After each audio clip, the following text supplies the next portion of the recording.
Today we'll discuss user-defined method, chapter 3.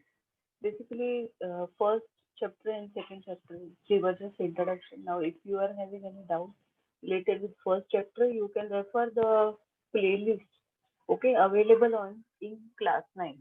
So class 9, if you refer all the videos, I'll just give you a hint so that in case some children are not clear, okay, they can refer that link and they can study those topics because those topics can't be covered in a single video.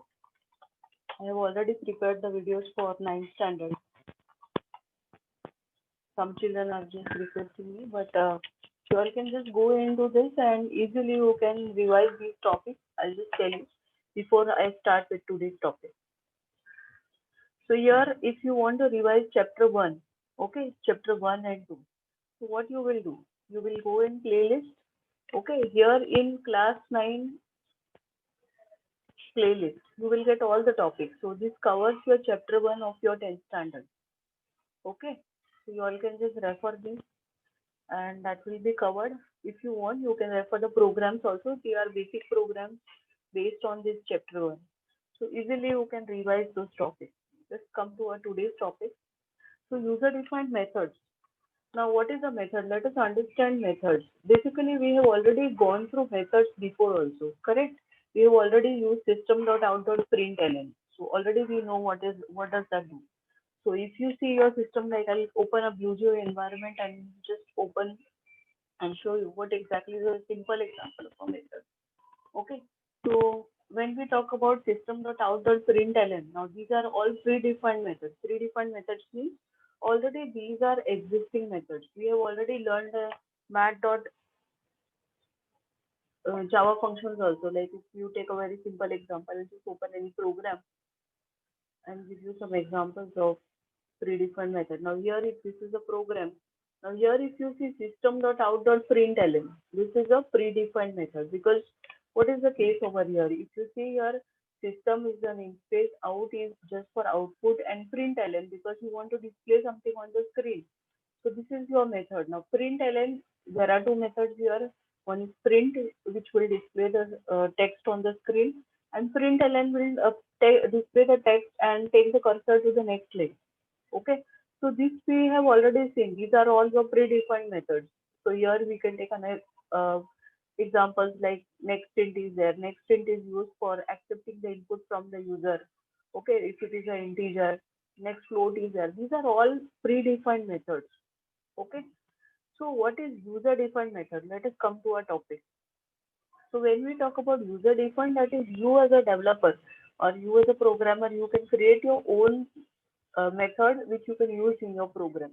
So what is the idea? It's a block of code or a collection of statements or a set of code grouped together to perform a certain task or operation. You may just write a method for your own task according to your program.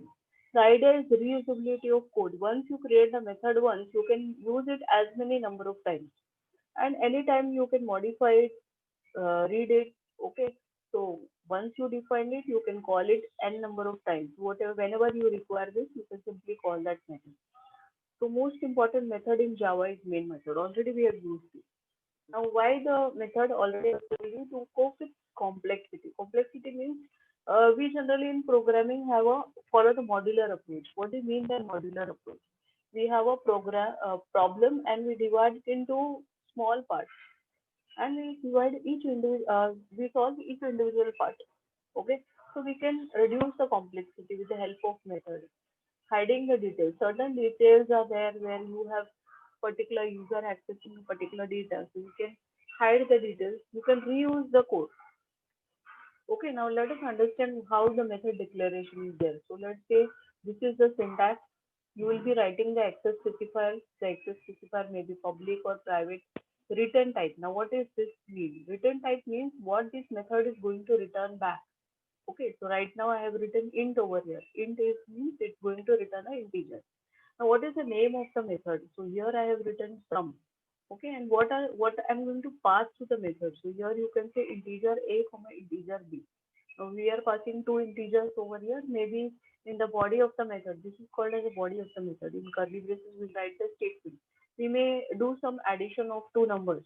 Okay, so I'll give you a simple example of this. we'll just create one small example.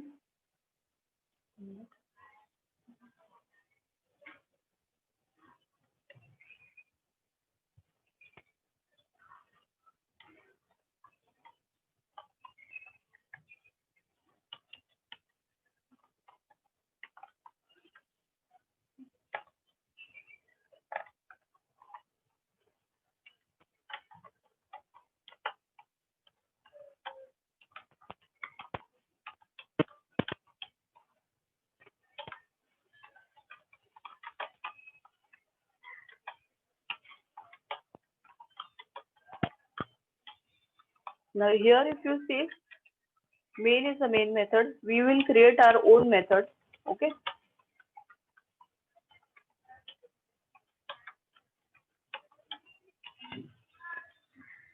Now we may create a method called sum. Now here what we can do is I'll create a very simple example. First I will show you different types of methods. Let us take the same example.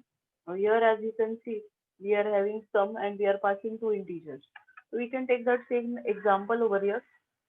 Okay, we can write here integer and sum, and in bracket we may mention two integers.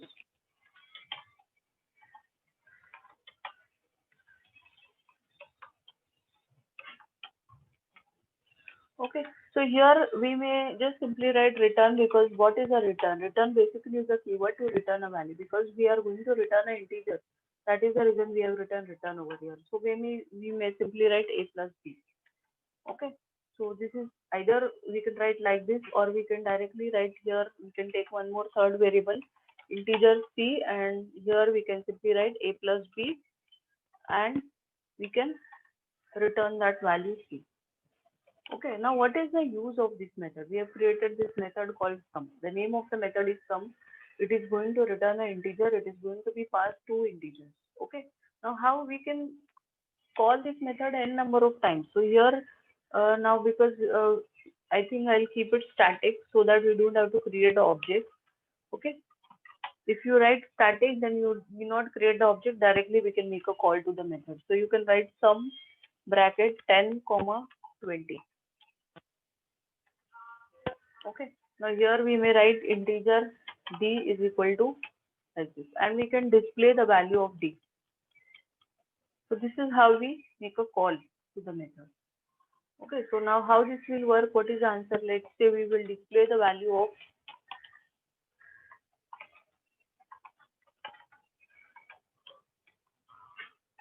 d.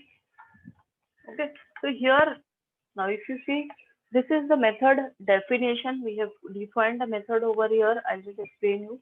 This is your definition of the method. Definition is means you create it once. Okay, what this method is basically going to do. Okay, then you can call it n number of times. You simply have to write the method name.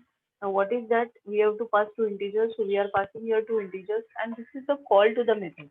Now this call you can do n number of times. Now I have called it once. I can again call it one more time with another values. So this is what is the use. Now this we have used for very simple summation, but for complex things or things which are repetitive in nature, we can simply make use of method. We'll take few examples afterwards.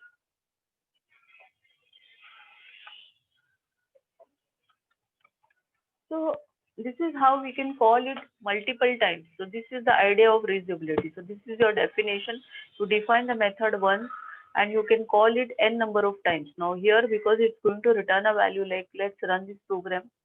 You will get two outputs over here.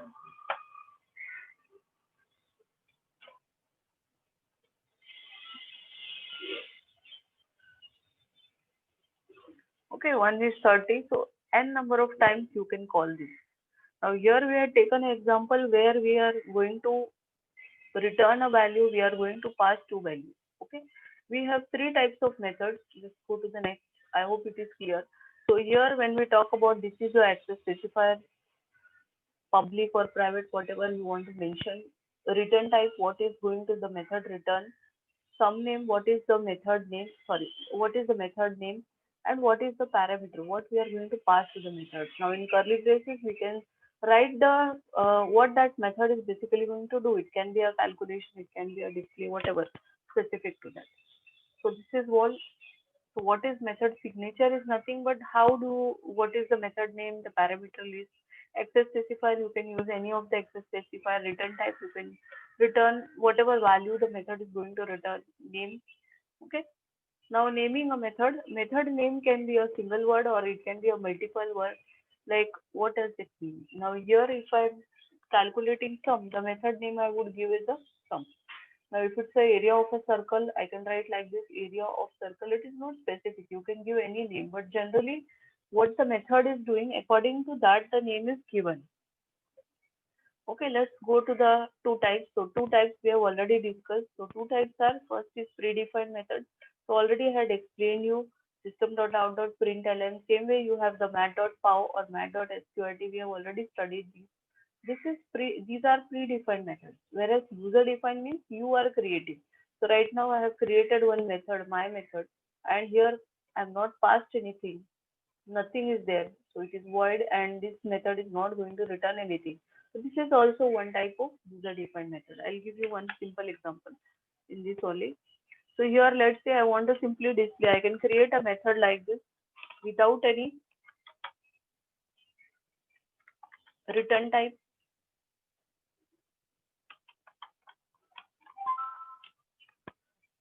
and without any value. So here I may just simply display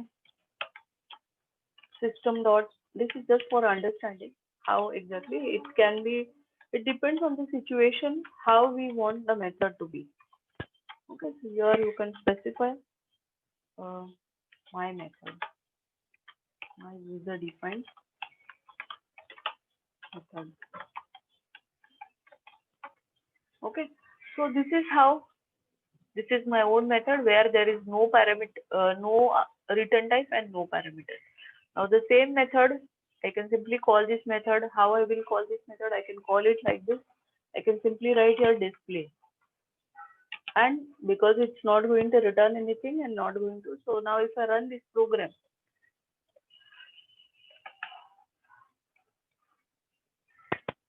first I will get the display, okay, and then that those two methods.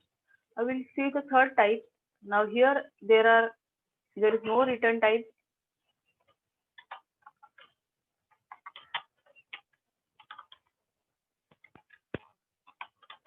and argument. Okay, now we'll take one more example where we will not have a return type. We will only pass some value. So let's take the same example of sum. Okay. Now here, instead of returning something, we will return void over here. Now void means it is not going to return any value. So what we have to do? We have to remove this return statement. Okay. Return is used only when we are using the return type. So here we can simply display the value there itself. So we can simply write system.out.println. What is the value? So let's take some other values. Here we will take it as P and Q, and here we can say R is equal to P plus Q. We can just change the value. This we can just make it for subtraction, and here we can simply say P minus Q. Okay, and we can display R over here. So here what we can understand. Here we are having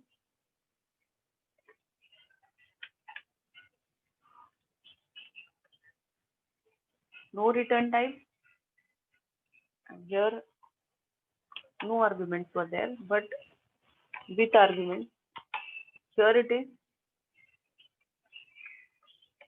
return type with return type and with arguments.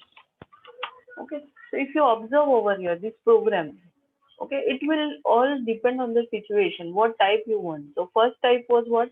Here this is a method. I've created a method named display where I'm not going to return any value, I'm not going to pass any value.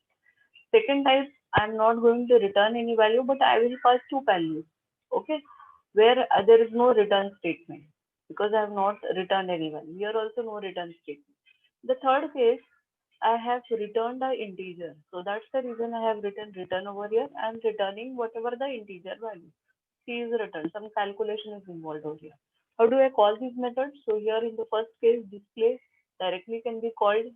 Okay, if I want to call sub also I can directly call sub over here. Sub bracket, because it's not going to return any value. So I can write 15, comma 30. So in this case, if display is getting called, display will be displayed 50, comma 30. So what will happen? The control will go over here. Difference will take place. That is 50 minus 30. That is 20, and then that output will be displayed. Okay. Whereas in the third case, that is this. What will happen when I call the method? The control will go here. The calculation will happen, and we have used return. Return means this p value will be returned back. So whatever is the value, so let's say 30. So that 30 will be returning over here, and that D will get that value. That 30 value will be received by D, and that will be displayed. Okay, so let us run this program. So these are your three types. Now it will all depend on the situation, what kind of method you want. Okay, so here how to create I have already told you. Okay, so simply you have created, you can write the access specifier. It's not compulsory. Static means you don't have to create an object. Now when you don't want to create an object, you can make use of static keyword. Void means it's not going to return a value. So